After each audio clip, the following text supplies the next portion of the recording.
పరం శాంతి.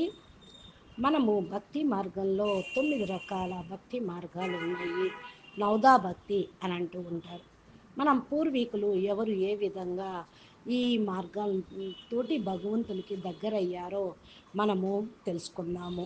శ్రవణము అంటే వినటం ద్వారా పరిషత్ మహారాజు 7 రోజుల్లోనే ముక్తి పొందాడు అని చెప్తారు. భాగవతం యొక్క కథను 7 రోజుల్లో విని ఆయన ముక్తి పొందాడు అని చెప్తారు.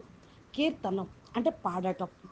నారద మహర్షి నారాయణ నారాయణ అంటూ ఎప్పుడు పాటలు పాడుతూ పరమాత్మను నామం చేత కీర్తన చేస్తూ పునీతమయ్యాడు అని అంటారు. స్మరణం నోటితో ఎల్లప్పుడూ పలకటం చేత ప్రహ్లాదుడు తరించాడు.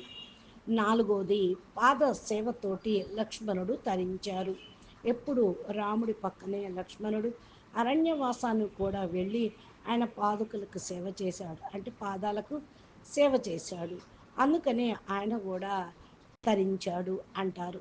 అర్చనతో పృథ్వీ పృథు చక్రవర్తి తరించాడు అని చెప్తారు. వందనం చేత అక్రూరుడు తరించాడు. దాస్య భక్తి అంటే సేవ చేత గరుత్మంతుడు తరించాడు, హనుమంతుడు తరించాడు అని చెప్తారు. సంఖ్యం అనగా భక్తి చేత అర్జునుడు తరించాడు అని చెప్తారు. ఆత్మ నివేదంతో బలిచక్రవర్తి తరించాడు అని చెప్తారు. ఈ విధంగా పరమాత్మను భక్తితోటి తరించిన వాళ్ళు మన చరిత్రలో కూడా ఉన్నారు. భక్తికి ఫలితం జ్ఞానము. జ్ఞానం ద్వారా తరించటం, ముక్తి, జీవన్ముక్తి పొందటము అనేది సంగం యుగం యొక్క విశేషత. పరమ శాంతి.